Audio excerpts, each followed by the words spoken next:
Welcome to drumroll Lisbeth White's American Sycamore book launch.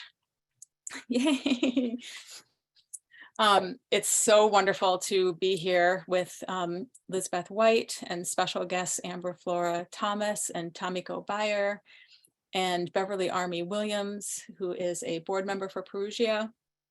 And it's just lovely to have all of you here in the audience. So I'm going to check out what I wanted to say to you this evening to welcome you. So I'll introduce myself. I'm Rebecca Olander. I'm the editor-director of Perugia Press. And I wanted to welcome you all here to this evening. At Perugia, we publish just one book a year. We have a really special mission. And that book is by an emerging woman poet. And Lisbeth's book is our 26th collection. We are so pleased to gather with everyone here who's listening to mark the arrival of this really important collection. I'm just going to give you a little tidbit of American Sycamore.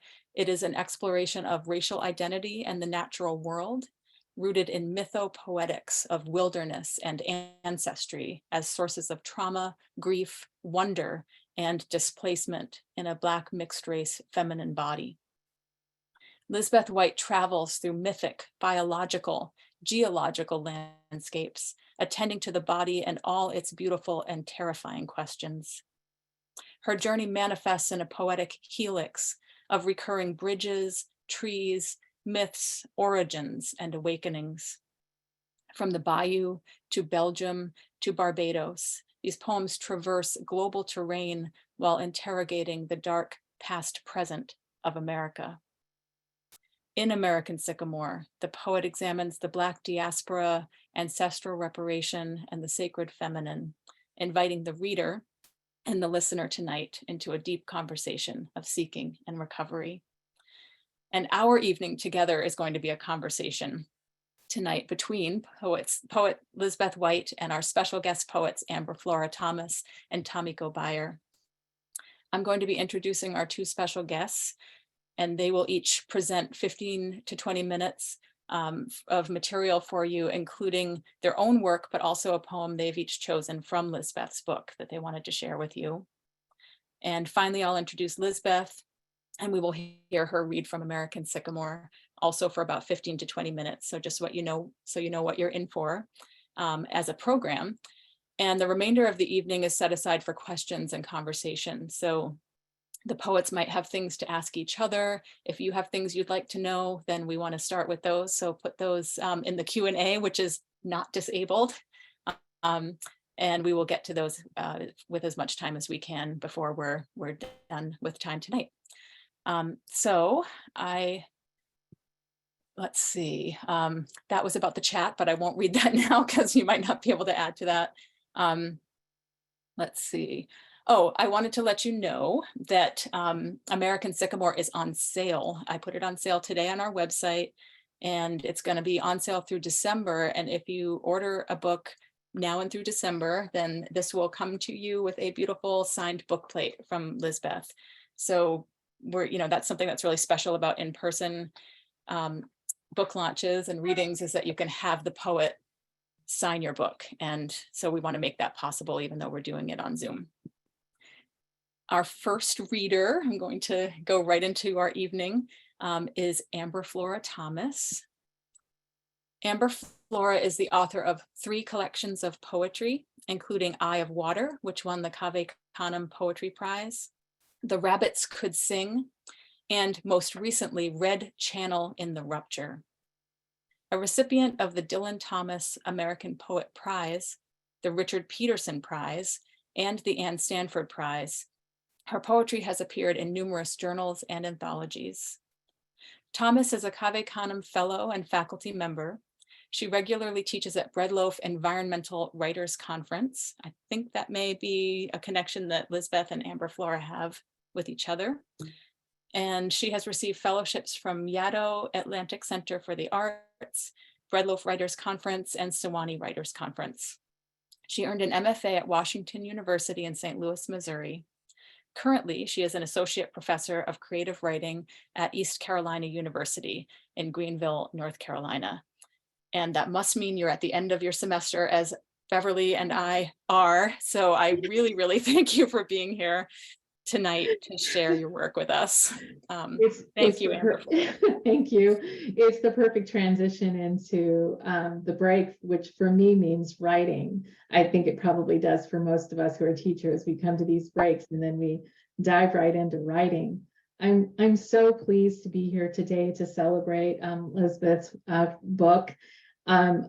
It's an incredible book. When I met Lisbeth years ago, she was on this journey and she was writing and traveling and living all over the place. I never knew where she was going to be writing and checking in with me from. And it's just wonderful to see after, I think, about 4 years of knowing her, 4 or 5 years of knowing her, to see this incredible book. Just so honored to be able to blurb it. And I'm very honored to be here to celebrate it today. And I want to start by reading a poem from the book. This is Swamp Cypress. The flutter of small birds is reward for stillness here. Cold pressed and damp, I am waiting for the whisper of the land itself, the swamp's heart as it is, rhythmed by insects and the murky glass of water smooth between fog and shores my daddy fished when he was still a son.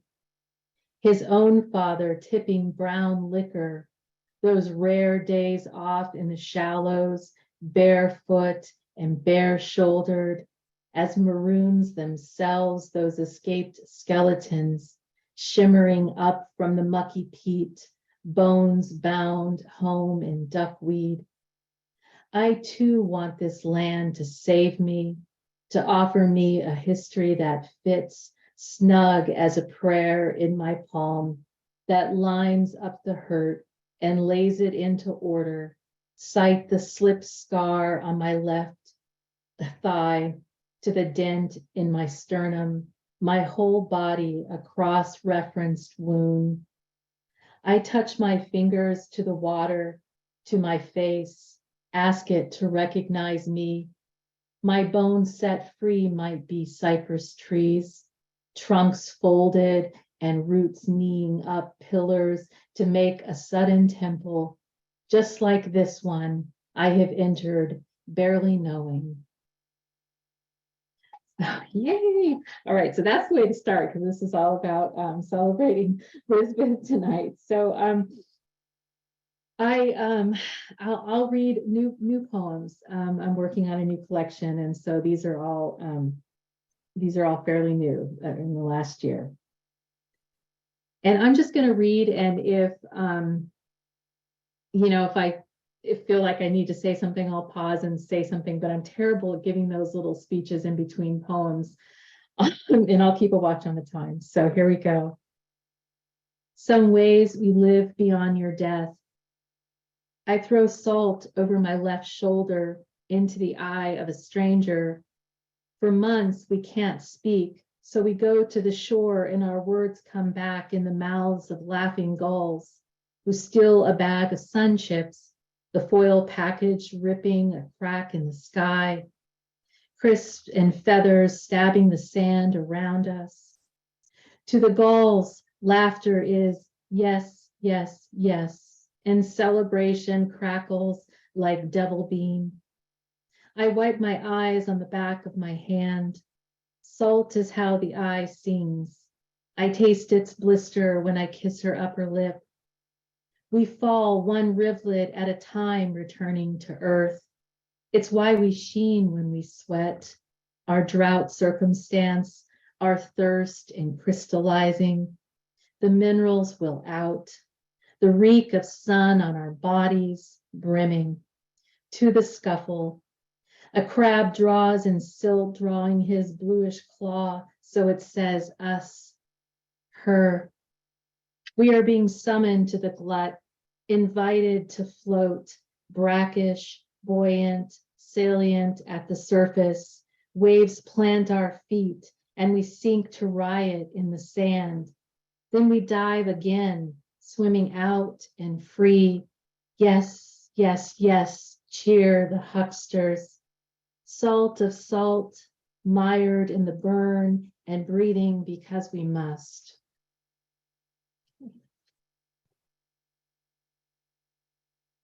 Water, gone in the desert again and blurry with dust. I am bare-legged and striding in the slap of my sandals to my heels. A mosquito calibrates my ear as I draw the eye of a tall brown woman leaning by the door. Boots like she just tied her horse out back. Dust spins in the parking lot, eddies work a vortex between us. That's okay, she'll see me as I am, sworn in by the heat, regarding her a moment too long, so she knows I'm a woman's woman. At this pit stop in northern New Mexico on a back road, damn, it's been so long since another brown-skinned woman has really seen me. A speaker crackles radio news about the water rights debate. People are getting sick and dying from fracking on tribal lands. I have a $5 bill in my fist, going to buy a cold bottle of water. Her gaze follows me inside.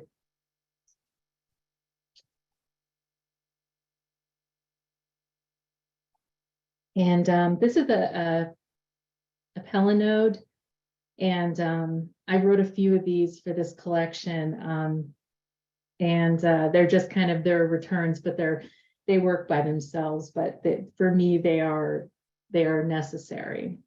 And even though I claim to be done with the worship of killers in this poem, I think that I'm still working through that, because there are a few in this collection too. Palinode for a rabbit. The worship of killers has ended. Grasses came after the rabbit, and the dog chewed the fresh shoots and vomited in the driveway. Let me unwind her body in death. Pearl, the black rabbit with a silver belly, chewed lettuce and aimed an eye mirror at my hand as I reached in the cage, tolerating my touch. She became a very bad rabbit and ate her kittens while they were still blind and hairless. We can't let her go to waste, Dad said. Later, he put my hand on her hide nailed to plywood and said he'd make me a hat. The bunny had not been undressed like Peter Rabbit escaping without his clothes, without his shoes. Peter had 6 books and survived rushes with the farmer every time. Readers asked what the rabbit had done to me. We can't let her go to waste. So I wrote mercies and celestial certainties, a way to eat and be sated, God in the shroud, God in the glistening marble heap. I remember the rabbit cried out, and I cried out. Her meat was stringy and bitter, so I spit her out. You'll eat the stew or go hungry, he said. The indoctrination of bodies as fodder unfolding in our lives. None of the killers held to count. Peter learned by almost dying, his little blue jacket abandoned in the cabbage patch. But this was real. These truths happened, mostly hunger.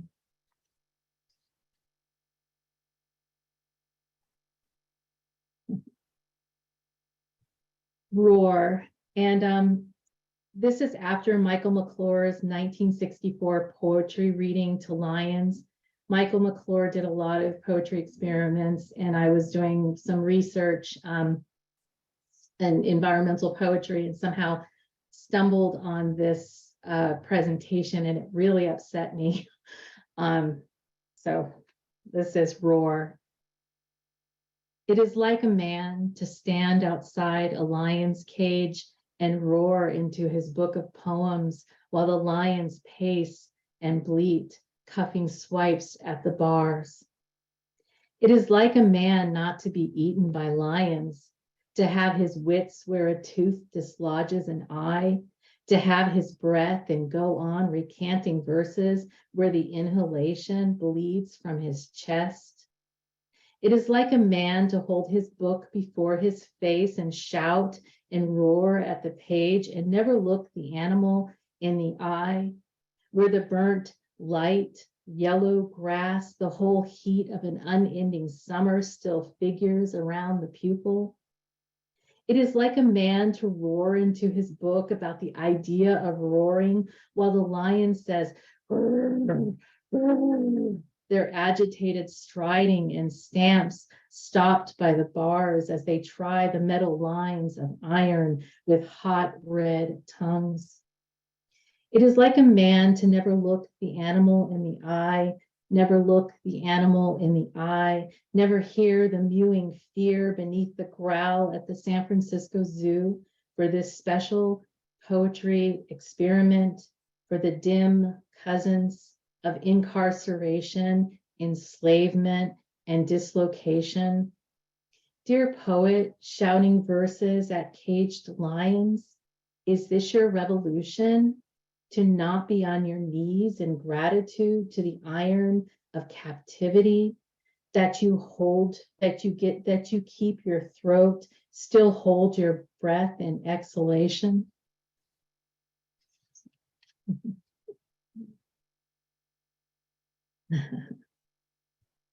Far away as a sparrow.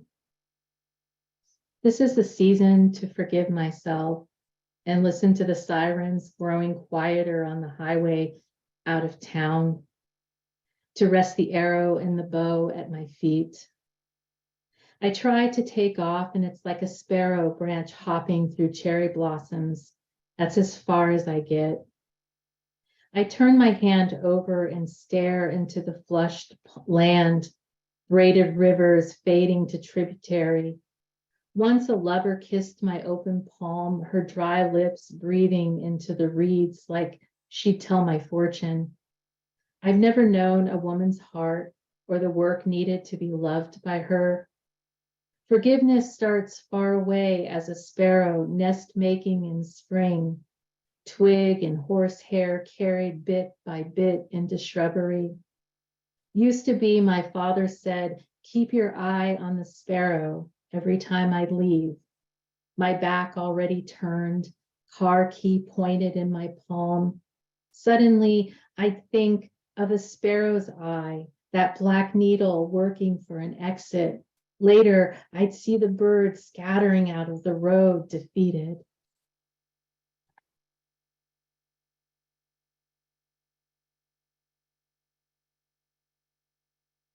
Monster.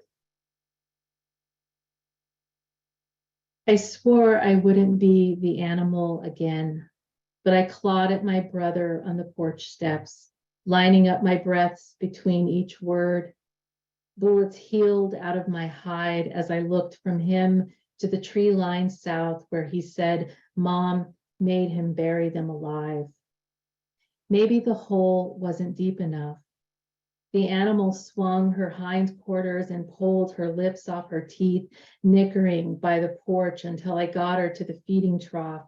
She ate undeterred in the early afternoon shade.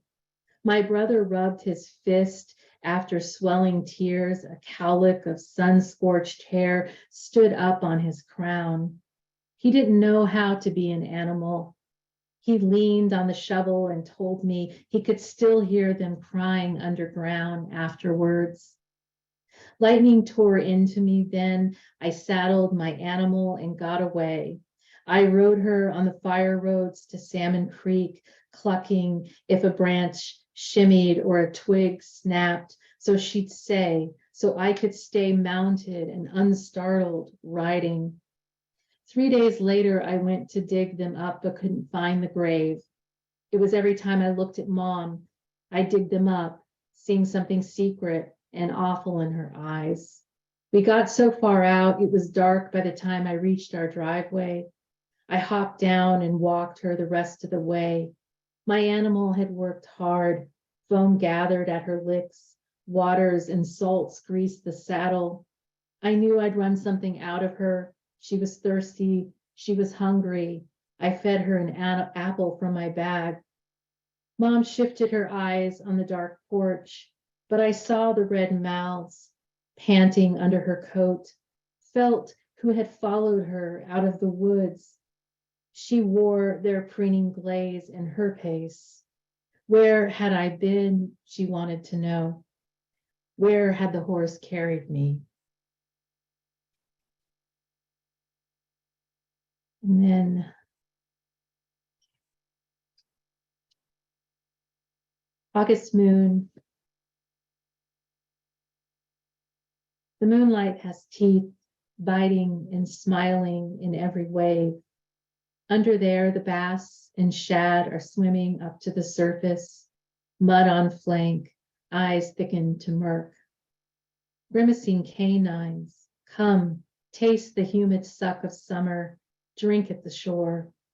Bury teeth in the rank and the meat that is swimming beneath. Crepe myrtle shakes a blossom of migrating white malves back at the moon, a celebration at last, a glorious return. See, the world has teeth, and you have been eaten. And I have just two more to read, and I didn't check the time, but I think I'm coming up right on 15 minutes, so that's good. Delight. Green fringe in the wave has not forgotten a child and celebrates her ankles with a flourishing skirt and retreats as it must by draw and gurgle to the Pacific. Mother of pearl shell shards skips with light and snags in her hand, silver belly, gold fin, too many fractures to keep them apart. An errant pink whirling with green, abalone shell rib, tinks on stones. The stones tumble, their round change through each wave, a song going further out and closer in, learning the blue word over and over until they are singing to the cove. The child standing in the wave delights in the cold before leaving a last look at the moving forward, the going back, and throws a stone. And this is on a Sunday. I have suspected all along that I would forget you when pressing the water out of a tea bag, when a hummingbird slips its head in a fuchsia flower and pees a silver thread as it exits, when following a path along the bluffs to a cypress worn in the wind shape of clinging to a cliff. The edge is the edge in memory too. A few years after a dear friend died, I remembered the way he carried a smile halfway across his mouth, never sure until he smiled if it was a joyful hour. Vista points are always on roads that need to let you out to appreciate when to rest, when to pause. Just this morning, I selected 2 apples from the grocer's bin, having forgotten the prophecy of bees serenading the rot. Where is the orchard I loved you in? Once, a long time ago, I picked the best apples right out of the tree, dropping them in the fold of my skirt. Then I sat beside your pond, eating them one at a time until I was so full I had to lay back and laugh. Yes, I am still full. Thank you so much.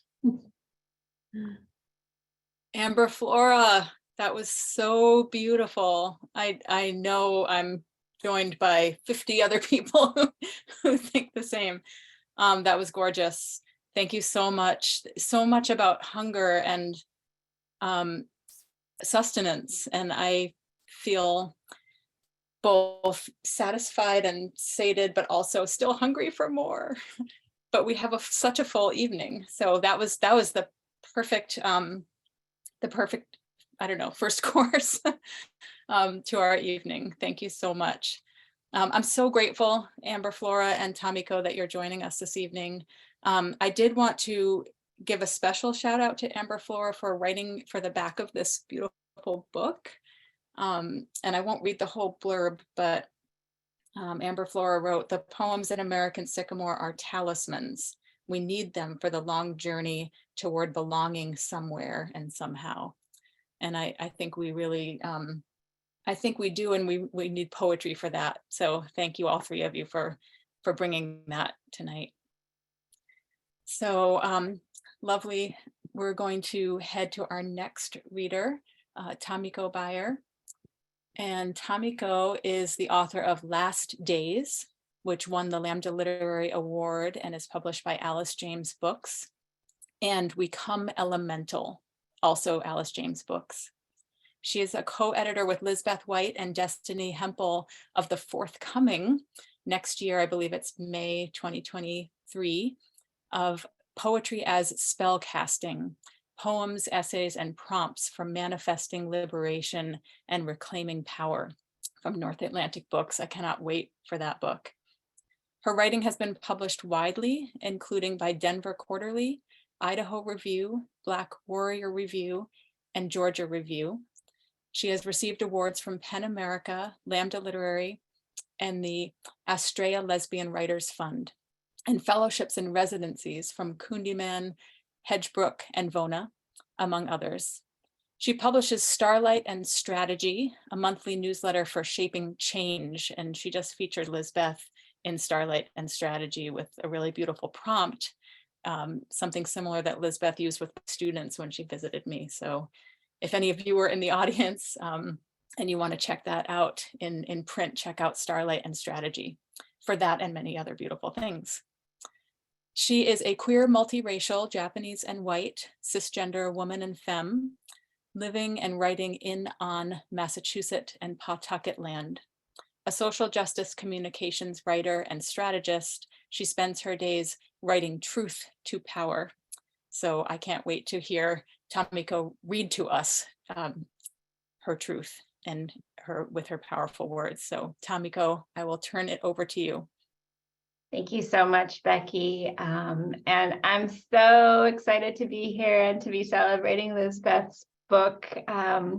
I just wrote a review for it, so I feel like I've been like in the poems and in the pages, and it's such a gorgeous work, and really magical and powerful and mysterious. And yeah, I think Amber Flora talisman is such a good word for these poems.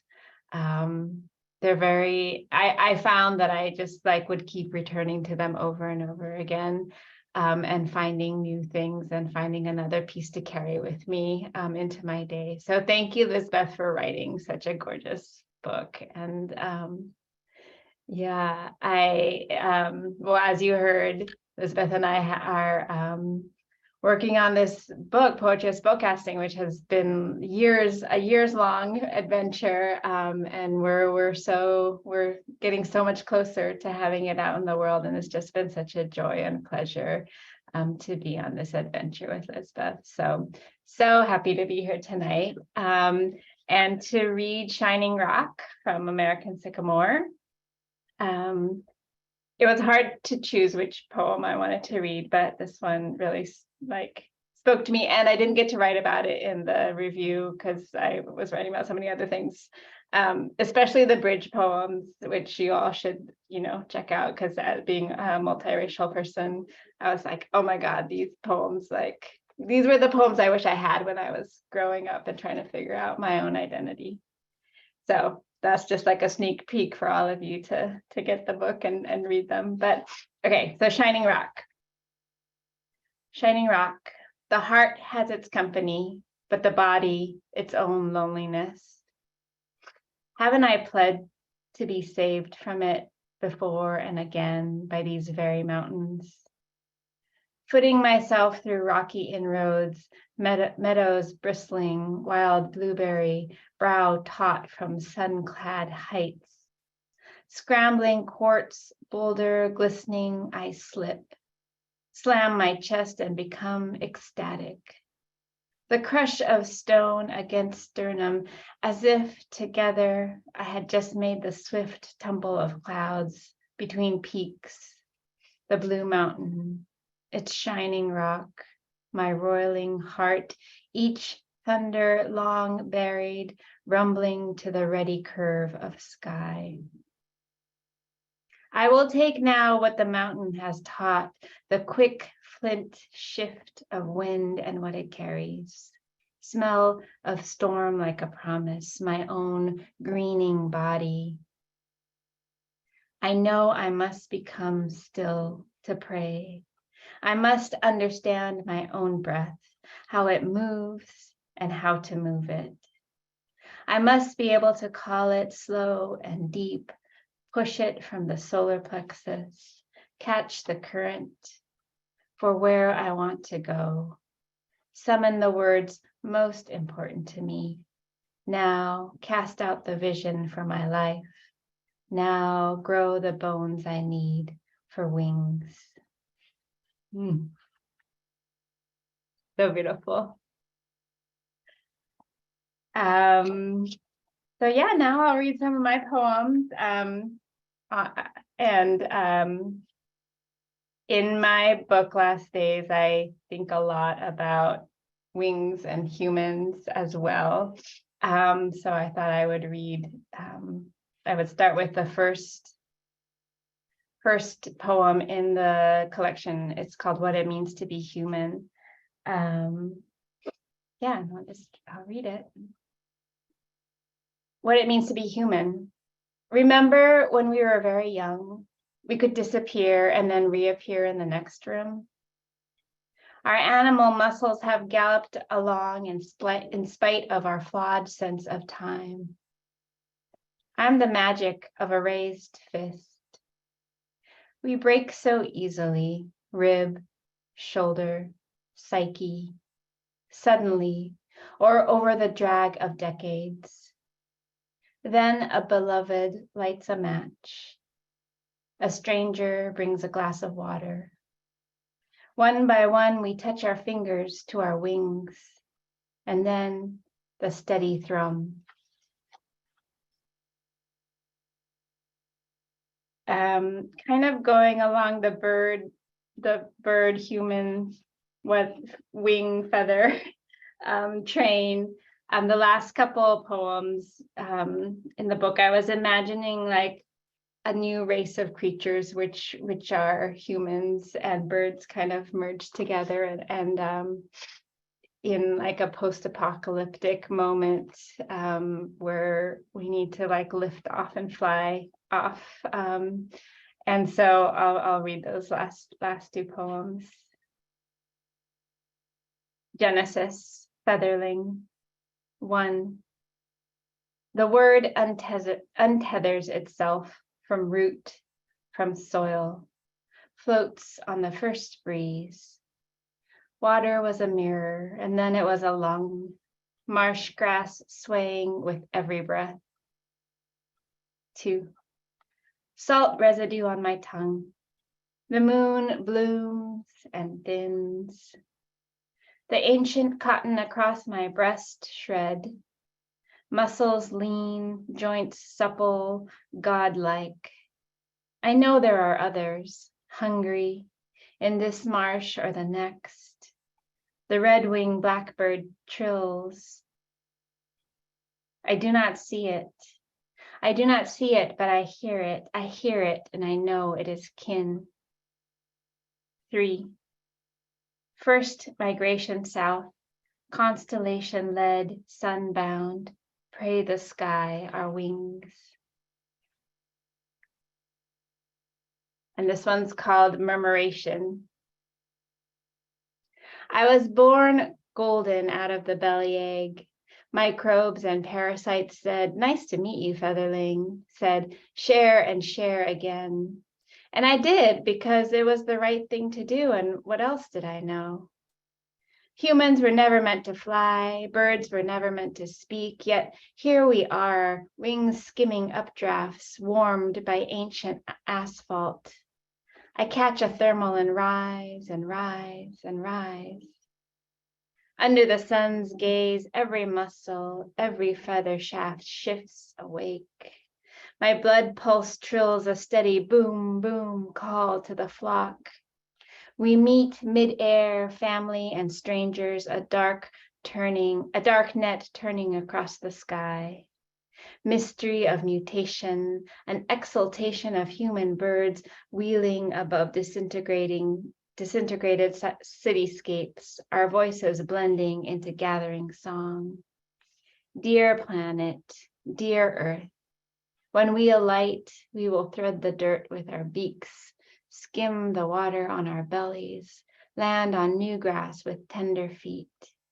We will come home, generation, regeneration, singing of blood and bone, keratin and phyloplume, fin and gill, antenna and thorax, bloom and stem, pistil and stamen, magma and lava, salt water, river water, waterfall.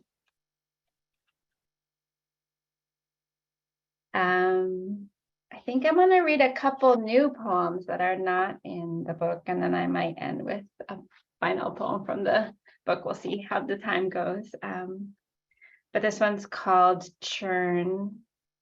And I wrote this last summer when those of you I don't know if there's anybody in the Boston area, but there was just like, it just rained so much. And then this summer it was very drought-like.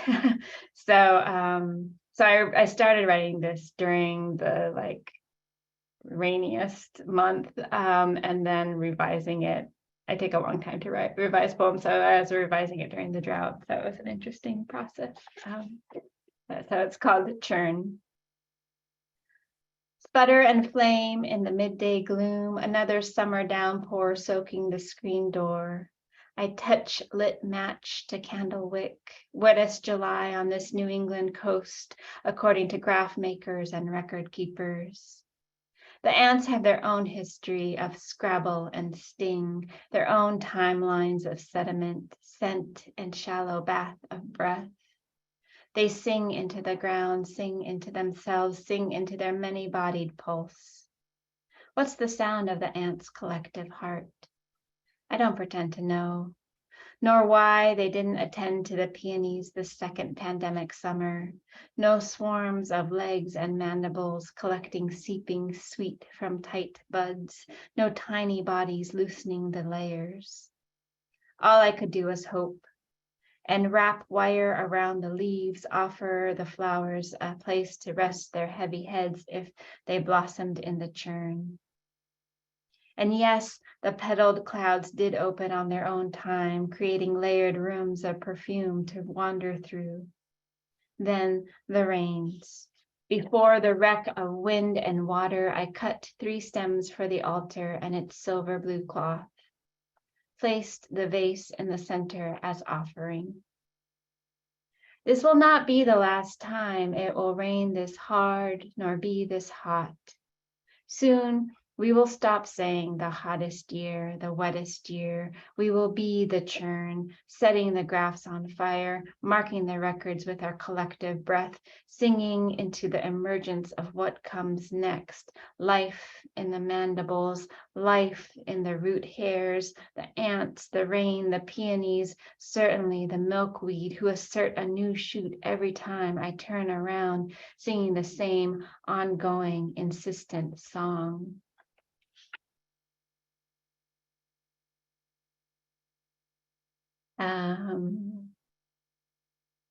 And this poem,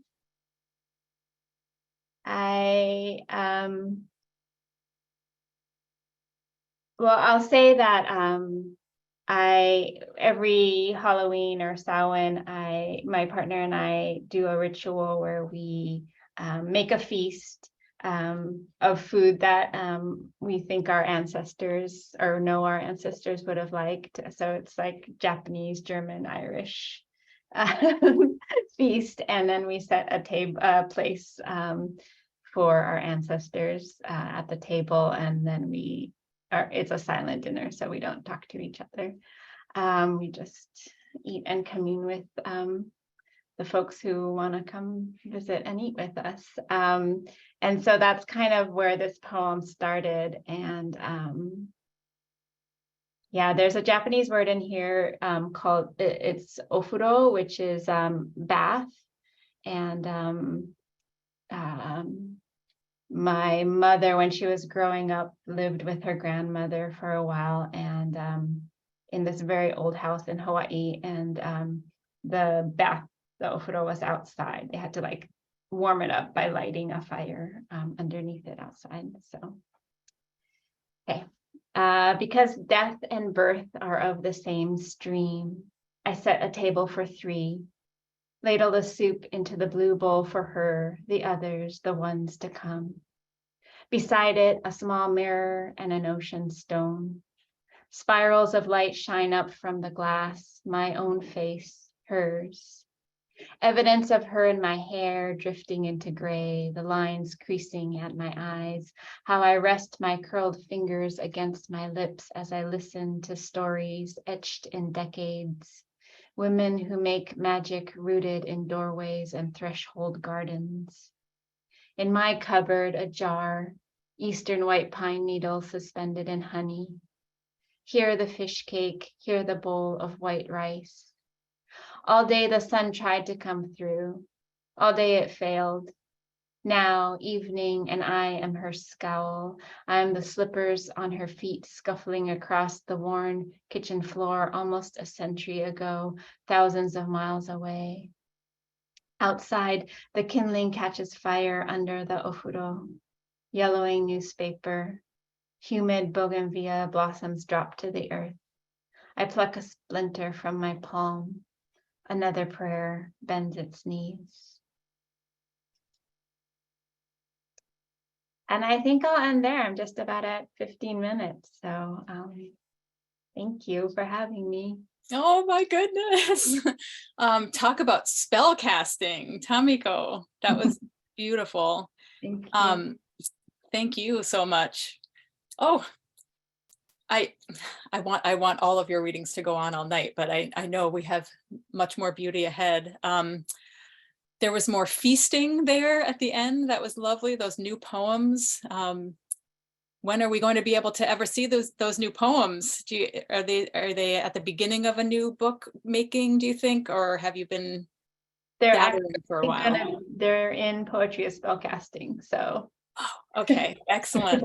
Oh, I'm so pleased. The feast one and the Ants Collective Heart. Yes, okay. Poetry as spellcasting, everyone. We actually I'll put a link in the chat. I didn't give that to Beverly to put in the chat, but I'll do that because it is, you can pre-order it. So those were gorgeous. So many creatures, and it was so steeped in the earth, your poems. I can see why the 3 of you love each other's work so much. It's just really, really a beautiful thing. So, it's been a beautiful evening so far. Thank you each and all. I want to say it was an amazing experience to edit American Sycamore with Lisbeth and help bring it into the world. It's such a gift to get to do that with a poet every year. And this book and every book it's a long journey. It's the journey of obviously the writing and sending out and looking for the home for the poet and all the experiences that go into writing the poems.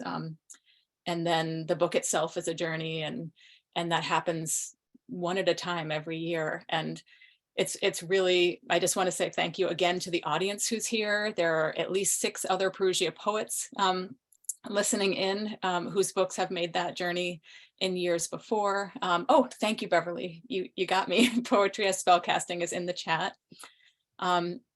So I just want to welcome again everyone who's here, family, friends, part of the Perugia community. If you haven't been before, then you are as of tonight. So thanks for joining us. And let's see, I want to send gratitude up into the universe and down into the earth for our cover artist, Amara Hollow Bones. Amara was born in 1987 and died this summer during the making of this book. So we wanted to bring them into the room and let you know as listeners that this project was one of the last that they gave their blessing to. The cover is textile art made by Amara Hollow Bones, and the interior is also Amara's work. This is silkscreen art, so it's on the title page, and then in the sections of the book, it's sort of ghosted in the 3 sections. And we're just so grateful to have Amara's work be part of this project. And as a little aside, thinking about these ghosted images and the sections, I also want to send a shout out to Jeff Potter, who is the book designer that I work with and helped to make this physical object as beautiful as it is. So I want to tell you a quick little bit about Amara. Amara's work was born from an intimacy with earth and place. Not surprisingly, some sparks were flying between Amara's work and Lisbeth's work. Their pieces are expressions of coming from legacies of witch burnings, colonization and displacement, telling stories of healing, of trauma, ancestry, self, and community through return to earth. So thank you, Amara, for blessing this book with your work. And now I'll tell you a little bit about Lisbeth, the star of the evening. Lisbeth, so happy for you tonight to be able to share this book a little bit more with folks, and so happy to see people from far and wide signing in on the chat. Lisbeth White is a writer and ritualist, currently living on unceded Sklallam and Chimacum lands of the Coast Salish peoples. As a writer, she has received awards, fellowships, and residencies from VANA, Kalaloo, Tin House, Split This Rock, Breadloaf Environmental Writers Conference, and Blue Mountain Center.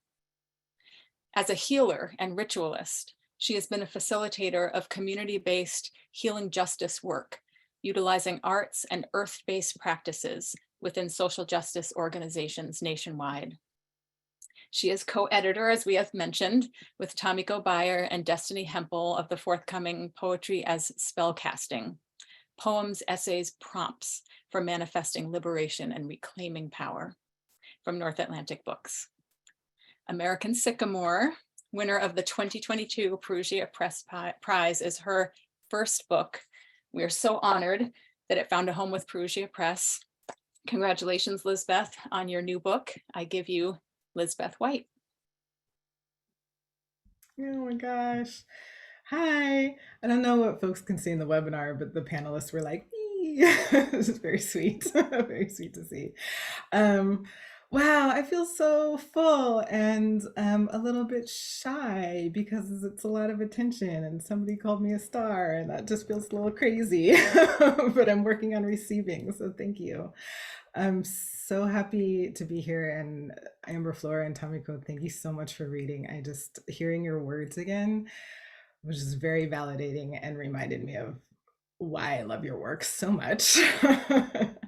And I feel very lucky that my poems get to be in conversation with your poems. And also, what a trip to have your poems read back to you. I don't know if you have had that experience, but I highly recommend it. It's pretty amazing. I do want to shout out 2 of your poems in particular. I don't think I have time to read them, but I wanted to pull them off the shelf because these were poems that I actually really adored and came back to from your book. So this is the charge, I guess, to our readers, is to do some research and find these poems because they're not online. You have to get the books. So in The Rabbits Could Sing, Amber Flora wrote this beautiful poem called Dear Reader. That I don't know if you remember that one, but I came back to that often. There's a connection to Mirror Beach, and I would often think about that poem when I was at the ocean at some point. And then Tamiko's last book, Last Days, there's a poem in here about, let's see, I have it marked. Bodies and stars, we are bodies, in bodies we are stars. That's just like, I mean, if you heard Tamiko read and that like incantatory quality, it's just such an enchanting poem. So that is your charge as fellow readers of poetry, is to go find these books and find those poems that I love so much. And then I wanted, of course, start with a few gratitudes. So, Perugia Press, thank you so much for like seeing the heart of this book and believing in it and uplifting it and putting it into like this cool physical thing. It feels like a magical object, and I feel very grateful to have the artwork bless this cover from Amara Hollowbones, also uplifting her in the space. And also very grateful to have Becky as an editor who is just like so receptive and precise in a way that was really, really beautiful and appreciated. So I feel very excited to have had just this amazing experience with this press going forward. Okay. So I'm going to try to keep my preamble to a minimum. I have kind of the opposite situation as Amber Flora, where as soon as I read a poem, I'm like, oh, I have a story. So I think what I want to do is start with a little bit of overall context for this book. As Amber Flora mentioned, this book was written over about 3 or 4 years.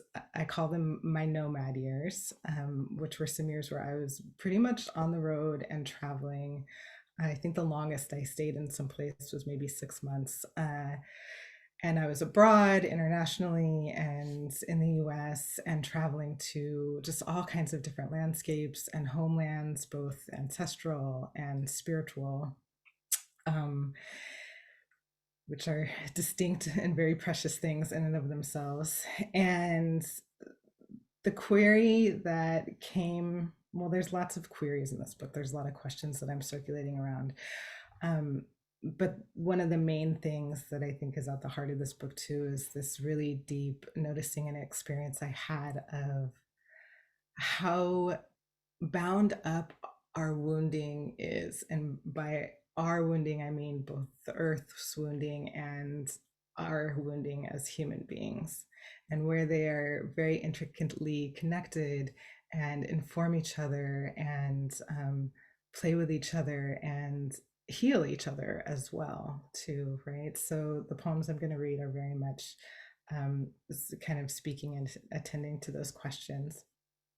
And I found that the way that I like to start readings, because of this deep connection with earth and ancestry and healing, is to actually invite people to connect in with an ancestor or a landscape or a place that they just have a deep connection to. So take a moment, all of you listeners out there and fellow panelists, and like just take some breaths, a couple deep breaths.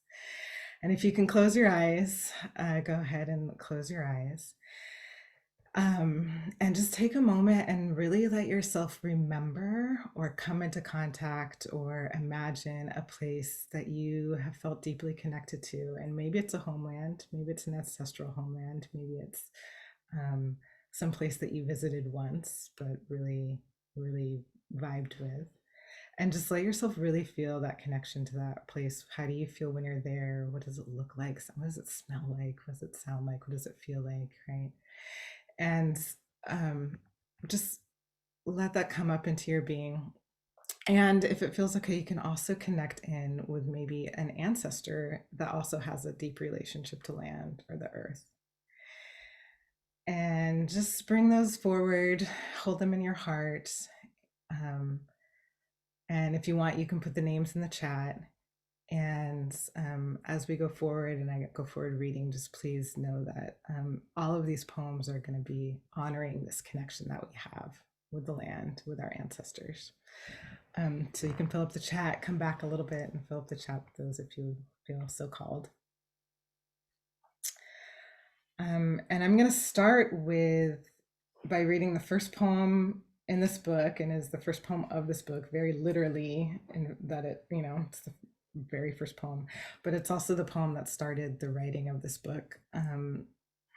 Right before I started writing this book, I started having dreams about a particular ancestor that I had not met before. And then through the process of writing this book, I actually got to go to, it's my great grandma Marie. I got to go to her home in her homestead in South Carolina. And it was a very magical, surreal experience. This is called Seeds from My Grandmother's Hair. We sat in a rowboat on the bayou, the night pitching us a deeper dark. From the slick ebon of swamp floor, Golden skeletons flume upwards. The bones know who I am. Grandmother, the first time we met was in a dream. Cotton, cotton, cotton, cotton, cotton, cotton, cotton, fibrous desert. Then this plot, flowers in front, pecans and berries in back, the chimney in stubborn thrust, amidst bramble and hedge gone to seed. Long burnt, I can see the ghost of Flora, now the earth wild, where her home had stood, wild, her home wild. She put her fingers to humus and opened earth. Medicine from the underbrush called to plain sight. Mullein softens a cough. Cramp bark eases minces, also ties up the devil. Gardenia with its gleaming scent to call a spirit back from the deep. How long can filament grow in the memory of hands? Who has sewn this familiar closed-mouthed smile into my reflection? What seeds do you have for me, grandmother, from your calico hair, your thicketed tongue, your flowering brow? If I plant thyme under my window, will I become rich? If I keep this gardenia alive through the damp western winter, will you come back? The essential blessing of water, light on outstretched limbs, a place rich and deep to pull from. Sometimes when I am planting, I hear myself love murmuring into stems, roots, leaves. I see you, I see you, I know you, I do. Past the big house and its columns of decay, the uncollared dog that chases and nips car tires, down the road turned dirt. December whipping the wind like an old dish towel. Dad and Aunt Josie remember exactly which flowers grew near the gulched edge. I was never brought till now. Spidering through grass, brown and waist high, toward the pecan trees, my chest a small, tight bundle aching for a memory of cells. From this ground, where it rises to hold roots, for the winter clean branches to gather me.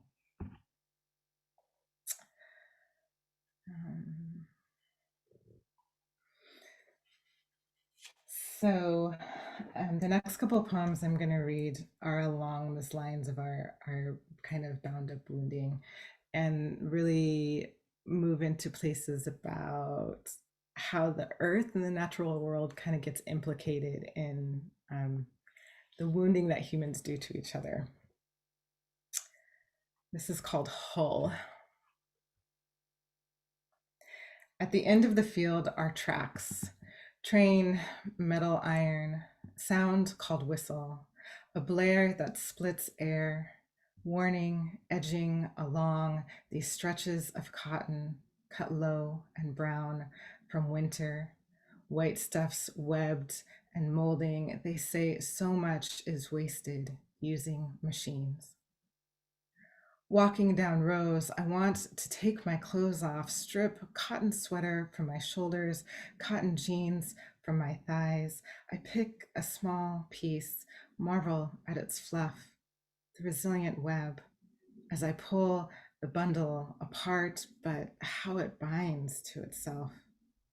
Fibers holding until a yank of extreme force. Even then, I have never felt anything so soft, more gentle than air. I bring it to trace the rim of my lips, as I'm compelled to do with all soft things, as if they can salve the wound of my mouth.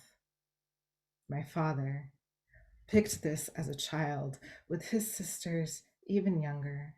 Said the plants were spined, sharp, even careful. They came away with cuticles bloody, fingertips pierced.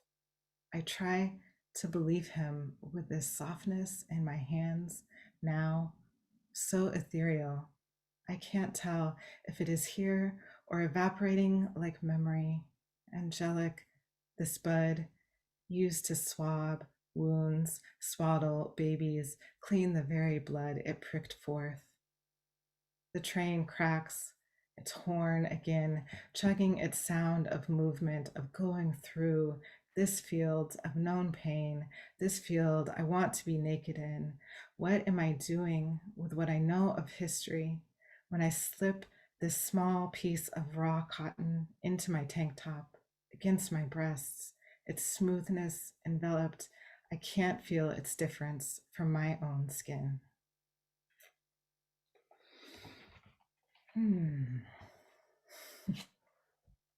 Right. And speaking of history, American sycamore. Did they not remember the smell of our necks, nor the vibration of our throats humming in the shade? Did they not delight in my sister's climbing habits, nor stretch their limbs to lift her? Didn't they hear us whisper secrets into peeling trunk, breath passed into the white bark beneath? Didn't we live as a forest, and didn't we die also the same, our lives mere material for another living? We ran, and didn't they camouflage our brown bodies with their own? We swung, and didn't they want to offer us to God like the gifts we were? I just have to breathe a little deep after that poem. I'm gonna move a little bit tone-wise over into the converse part, which is the healing relationship that we can have with land, because some of these poems are a little intense. I don't know that they're going to get less intense, but these ones are a little more love poems in my mind. So I have a series. If you pick up the book, you'll see that I have a lot of obsessions, and I love serial poems, and so there's a lot of repetitive kind of titles and themes and coming back for it. And this I'm going to read two of the origin poems. And these also come a little bit out of my witchy background, which is when you're studying your elementals, which are the origins of, or which are, the four elements of earth, air, fire, and water. And so these poems are moments where I think captured some of the essence of some of these elements. This is Origin of Water. In the sea and in the headline, such traffic this morning. A mother and her 3 children, babies the color of rounded copper, were washed, distended on the shore, flesh gapped and puckered with black twine. How long does salt sting before the opened body is sanitized? Before the body becomes its own sinless sacrifice? I believe this was how their mother offered comfort. Once a captain decided the price now for passage, kidneys, precious stones, her liver also lux as mink. This must be how she coaxes our release. This sea we also call mother. Limbs loose water and foam rocking so unceasing, we believe ourselves rough treasure, become our own diaspora, that she may pull the suffering from our skin, crystalline to her sandy breast, and so unweighted we float.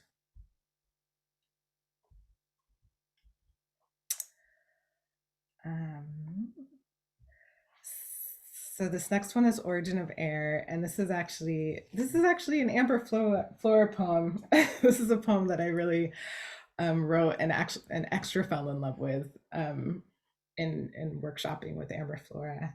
And this is definitely a love poem. It's a little bit of an adolescent angsty love poem, but it's still a love poem. Origin of Air. Meanwhile, I hadn't forgotten about the desert.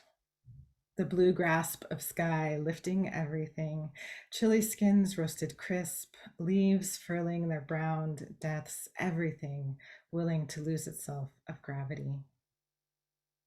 I drank like one of the boys, pinched liquor daily resting the walls of my veins, which is to say, an aggressive defense of any night, magisterial to my minutia. I mean, I wanted to be mountains, rooted like molars in the mouth of that big sky.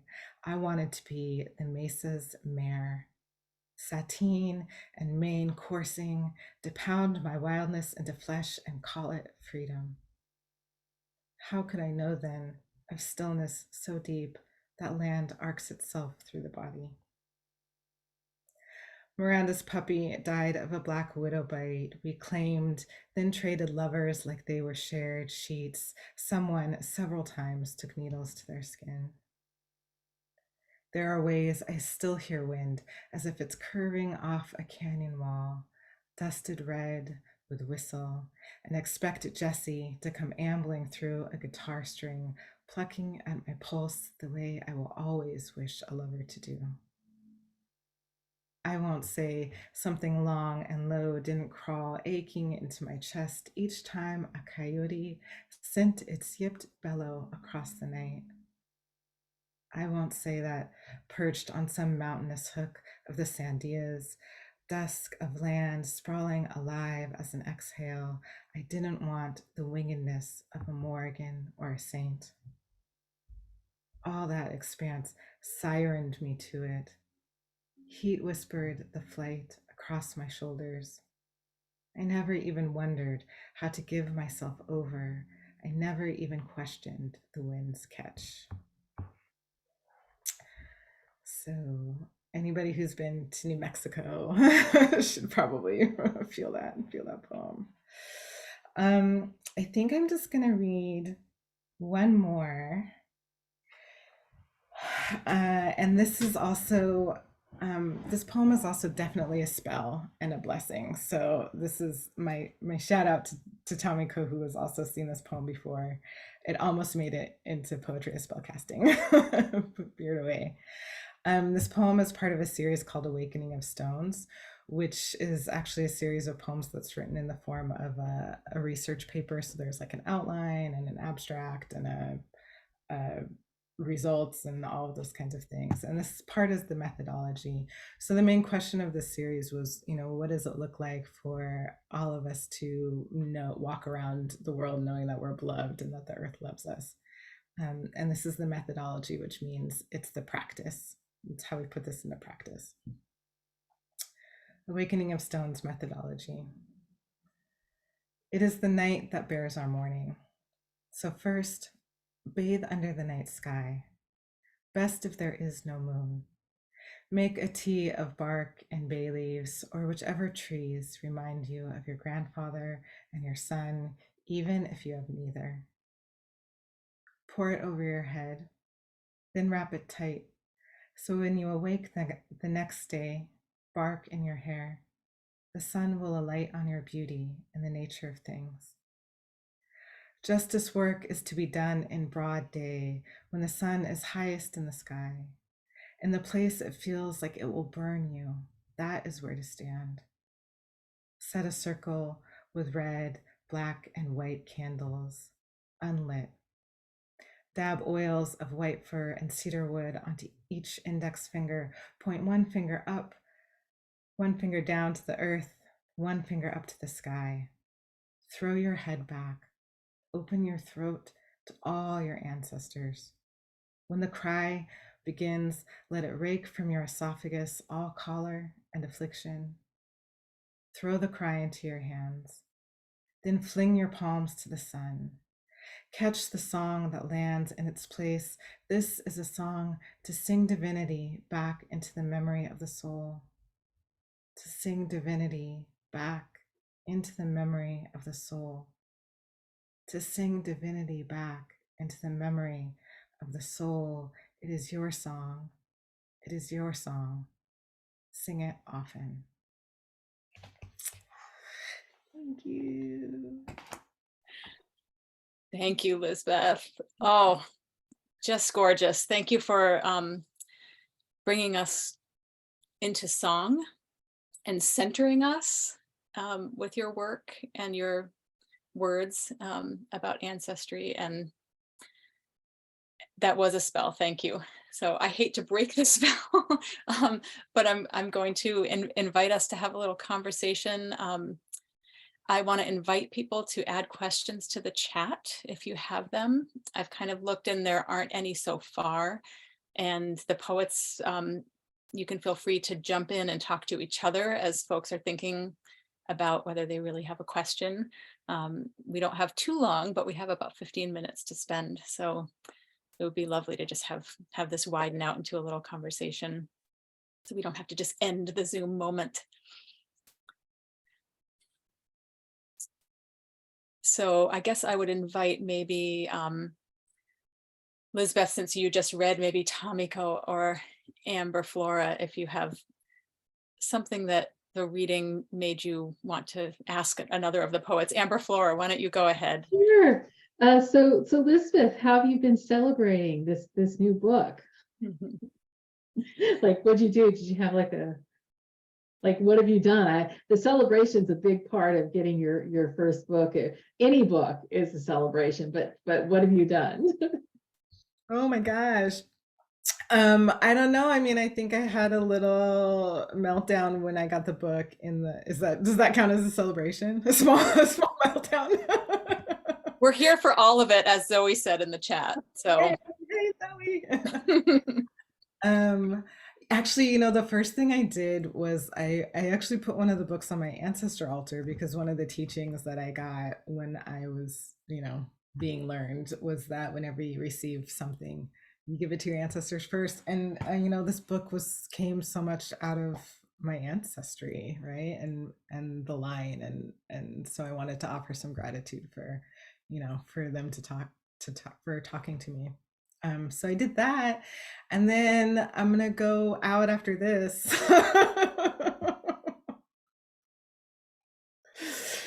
And I did actually also take these poems. I did a little road trip and a mini kind of book tour on the West Coast, and got to read to some really sweet communities in the places I grew up. And so I did actually take some of these poems to the places where they were inspired by, and read the poems to those places. So that felt kind of sweet. Yeah. And you had the reading, your very first reading. Talk about that one, Under the Trees. Oh, I did. So the very first reading I had was up here in Port Townsend. Imprint Bookstore, which is this amazing local bookstore, set me up in this garden under the trees, and it was kind of the last night to do that, because it was the end of September and we're up in the north. So I got to read some tree poems under the trees. So I think my celebration has mostly been just reading to places. And didn't they make you a craft cocktail that was for the book? You're so good. You're so good with the memory. They did. They made a really yummy cocktail with I can't remember what was in it, but there was cardamom and wonderful shrub, and it was great. A good way to celebrate. Yeah. And the celebrations will continue. Yeah, we always say at Perugia, poetry has no expiration date. So we are always celebrating all of our poets, not just, the new poet. And I think that, yeah, your book will have a long journey, but you're absolutely right, Amber, Flora, we have to make it a celebration. So this is part of it. Tamiko, did you have something you wanted to ask one of your sister poets here? I did, and I also see that there's a question in the chat too. Okay, so I would actually love to ask both of you. I think this concept of names and naming came up a little bit in your reading, Amber, Flora, and definitely in your book, Liz. I feel like naming the world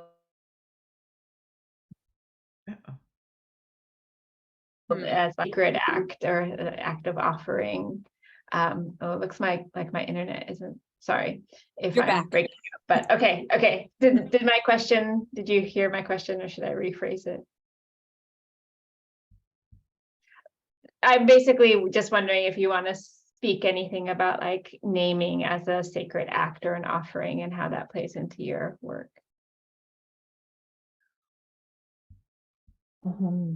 What comes to mind in response to your question is that I don't know why it seems like there is this pressure in, in this moment and with this collection and with my work now to finally speak. But for me, it has to do with actually braving some like my own identity. And that has been something I haven't, I'm 50 and I still struggle to talk about who I am and being mixed race African American, being able to talk about that, but also being able to talk about being queer.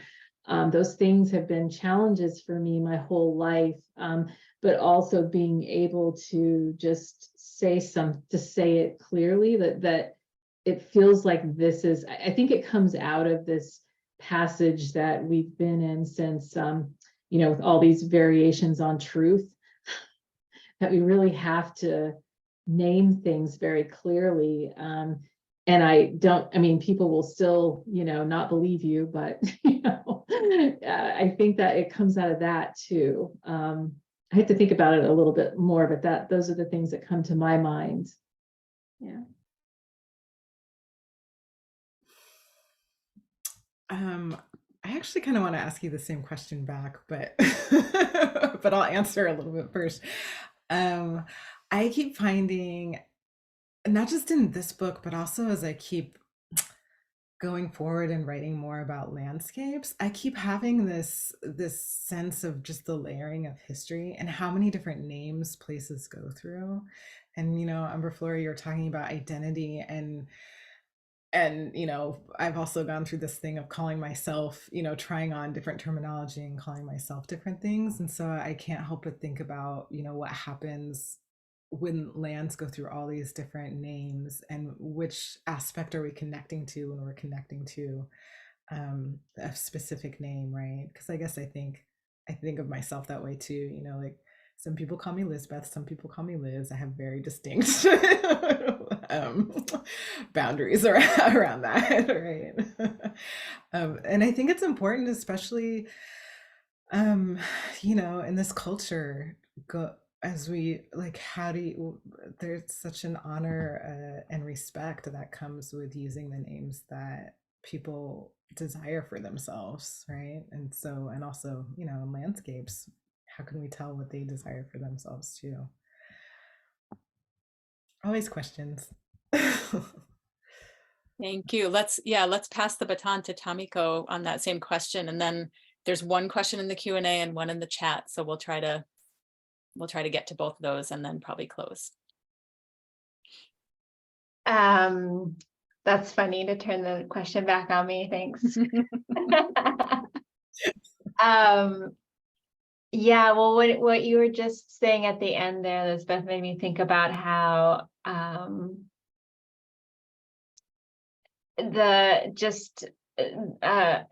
I think it's in an essay in Poetry Spellcasting, Kenji Liu's essay, where he talks about like the word and the thing being the same thing, and like saying the word like manifests the thing. And so I think I'm interested in my work in my poetry of like, what are the combinations of words and sounds and meanings that like can manifest something? And I don't have like specific answers of like what that manifestation looks like, but I think like, yeah, naming the landscape around me that I'm like learning into and rooting into, and also like Amber Flora said, like being as clear as possible to say the true thing in poetry, I think is like something I'm really interested in doing in this moment. I'll keep it short so we can get to the other questions. Well, thank you. But that was the fullness of that answer from all three of you was really, really great. Amelia Burton is here and asked a question in the chat. Amelia was our student intern from Smith College last summer. So Amelia spent a lot of time with Lisbeth's book and says, as someone who's been lucky enough to read the book already, I would love it if you could talk about the poem Calypso. And that's the center poem of the book. Where did the inspiration come from, and how did you approach writing such a long poem? Wow. Hi, Amelia, and thank you for putting together the things we put together for the book. I think you did such an amazing job. Calypso, yeah. That's kind of my favorite and my least favorite part of the book. And it has a little bit of a weird story. So there's Calypso. Okay, so mythopoetics is like my thing. Calypso, there's the Greek version, right, of Calypso. I actually got my inspiration from the Pirates of the Caribbean version of Calypso, which it was one of these moments where I was, I think it was the second or the third movie they introduced this character Calypso, who first she's introduced as Tia Dalma, and she's like this witch, right? So immediately I was interested, and then it comes out that she's actually the spirit of the sea goddess who's been captured in a human form. And there's so many dynamics in this. I was really struck that she was captured in a human form, and she was captured in the form of a Black woman in this particular story. And then there's all this stuff about like capitalism and the wild feminine, and trying to capture that, and masculinity, toxic masculinity, and monstrosity. Anyway, I read a lot into this this thing. I was like, wow, Disney's really encapsulating a lot of late stage capitalism with this story, this central love story. But it really took me to this place of again noticing, how the Black femme body is treated very much the way that the earth is, in terms of exploitation and objectification. And then I'm assuming most poets kind of go into this thing where they see the internal mirror of whatever they might be noticing out in the world. I think a lot of poets do that. So then it just kind of went into this whole reverie for me of objectification of the feminine, and where that has taken us. And because it's such a complex thing, I found I could only write it in kind of fits and spurts. And then rather than trying to do further to contain the wildness of that, I decided to just let it keep coming out in fits and spurts, and then letting it be as long and disjointed or woven as it needed to be. Right. So I do love it. I guess I do. Thank you. The backstory. You'll have to get the book to see this the way it's laid out and read it. It is kind of a whole, I didn't know if you'd read anything from it, because it's a whole experience to let the whole thing, it came in fits and starts, but reading it, I think letting the whole thing wash over you is the most effective way to take that in. So yeah, Amelia's saying thank you for that. Woven and wild. We're going to close with James's question from the chat, but I just want to send out a little reminder that the best way to support poets and the small presses that publish them is to buy their books. So you can go to Alice James and look at Tamiko's book. You can go to Red Hen Press and look at Amber Flora's latest book, and you can go to Perugia Press and get Lisbeth's book on sale. You don't have to do it tonight. It's all December. It makes a beautiful gift. It's a beautiful book. All of our books do. And Lisbeth's will come with a signed book plate for you. So don't forget about that.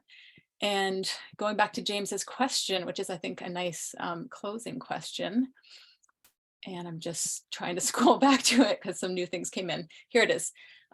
James Caldwell asks, Liz, in addition to your, I'm calling you Liz because James might be one of those people who's allowed to. In addition to your editing work on poetry as spellcasting, What are you working on now / next? Where is your journey taking you? That's such a lovely, I love poems that open out at the end. So here's a question that opens us into where the journey's going next for Lisbeth. Thank you. Yes, James. I also have a name for him, but I won't say it because I have permission. But this is a very, very close relation of mine. Yeah, poetry and spellcasting is super exciting and fun, and editing is a whole thing. So again, big ups to editors out there in the world. But a lot of appreciation for that. I'm actually, I think I might be writing a novel. I'm not sure. I got some lines of fiction that seem to be coming in, and I haven't written fiction before, so I'm guessing that's what they are. But it's still very much along this line of my obsessions, which are this reparative relationship between deeply listening to the earth and the natural world, and where that moves us next, I think, as humanity, in this particular time and place. I don't think of it, that skill, as going backwards, except that it's a reclaiming something to bring it forward. I think it's going to be really necessary, our relationship with the earth, to survive whatever is coming for us. So speculative fiction, maybe. I don't know. I mean, sometimes I feel like I'm mostly writing the same things over and over, so it's a good thing I really love the planet.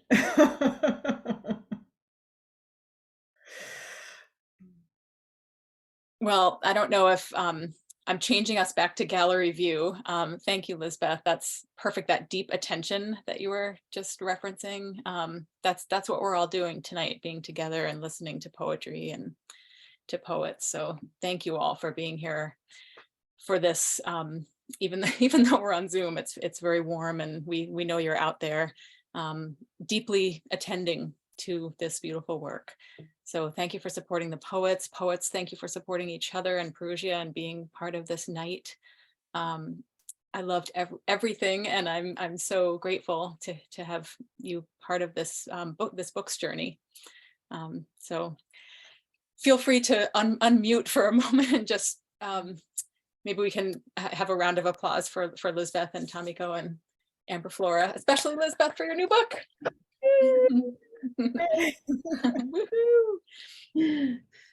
All right. Well, thank you so much. And poets, if you want to, I don't want to keep you forever, but if you want to stick around for just one moment so we can just say goodbye to each other. It's always sort of strange when Zoom just pops off. So we can do that as folks say goodbye, and you can maybe take in the chat and what folks are saying to you. Thank you so much, everyone. Have a great night. Thank you. Thank you, everybody, for coming. Yeah, thank you so much. Thank you. This has been a really wonderful night.